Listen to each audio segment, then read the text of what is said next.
बहन की शादी को 6 साल हो गए, मैं कभी उनके यहाँ नहीं गया। ईद शब रात अम्मी या अब्बू चले जाते थे। एक दिन मेरी बीवी मुझसे कहने लगी कि आपकी बहन जब भी घर आती है उसके बच्चे घर का हशर नशर कर देते हैं, और आपकी माँ जो हमसे चुप चुपा कर कपड़े, साबुन और कभी कभी को चावल के थैले भी भर के दे देती है। अपनी माँ से कहो ये हमारा घर है, कोई खैरात सेंटर नहीं।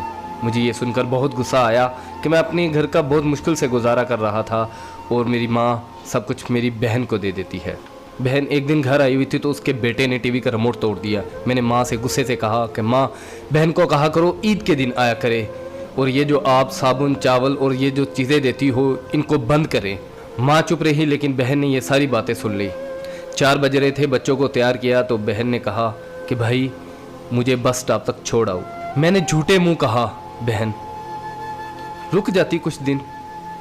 बहन मुस्कुराई और बोली नहीं भाई, बच्चों की छुट्टियां ख़त्म हो रही हैं, मुझे जाना है। फिर जब हम दोनों भाइयों में ज़मीन का बंटवारा हो रहा था तो मैंने साफ इनकार कर दिया कि मैं अपनी ज़मीन से बहन को हिस्सा नहीं दूंगा। तो माँ ने कहा कि बेटी का भी तो हक बनता है। मैंने गाली देते हुए कहा जो कुछ भी हो जाए मैं बहन को हिस्सा नहीं दूंगा। मेरी बीवी ने भी बहन को बुरा भला कहा, वो बेचारी खामोश थी। बड़ा भाई अलहदा हो गया और मेरे बड़े बेटे को टीबी हो गया और मेरे घर के हालात ख़राब हो गए। जितना सब कुछ था मैं उसके इलाज पे लगा चुका था। मेरे पास इलाज करवाने के पैसे नहीं थे।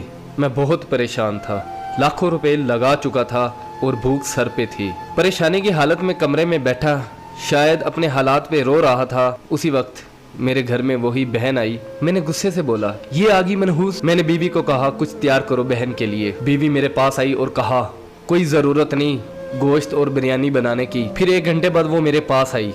भाई परेशान हो। बहन ने मेरे सर पे हाथ फेरा, कहा बड़ी बहन हूँ तुम्हारी, गोद में खेलते रहे हो, अब देखो मुझसे बड़े लगते हो। फिर मेरे करीब हुई और अपने पर्स से कंगन निकाले और मेरे हाथ पे रख दिए और आहिस्ता से बोली पागल तू एम ही परेशान होता है। बच्चे स्कूल थे, सोचा दौड़ते दौड़ते भाई से मिल आऊं। ये कंगन बेचकर अपना खर्च करो और अपने बच्चे का इलाज करवाओ। शक्ल तो देख जरा तूने क्या हालत बना रखी है। मैं खामोश था, बहन की तरफ देखी जा रहा था। बहन ऐसा से बोली किसी को मत बताना, तुमको मेरी कसम है। मेरे माथे पे बोसा दिया और 1000 रुपया मुझे दिया जो 150 के नोट थे, शायद उसकी जमा पूंजी थी। मेरी जेब में डालकर बोली बच्चों को गोश्त ला देना और परेशान मत हुआ कर। जल्दी से अपना हाथ मेरे सर पे रखा, देख कितने बाल सफ़ेद हो गए। वो जल्दी से जाने लगी तो उसके पैरों की तरफ देखा तो टूटी हुई जूती पहनी हुई थी और पुराना सा दुपट्टा ओढ़ा हुआ था। जब भी आती थी वही दुपट्टा ओढ़कर आती थी। बहन की इस मोहब्बत में मर चुका था मैं। हम भाई कितने मतलब प्रस्त होते हैं, बहनों को पल भर में बिगाना कर देते और बहनें भाइयों का जरा सा दुख बर्दाश्त नहीं करती। मैं हाथ में कंगन पकड़े जोर जोर से रो रहा था, उसके साथ मेरी आंखें भी नम हो गई। अपने घर में खुदा जाने वो कितने दुख सह रही होगी।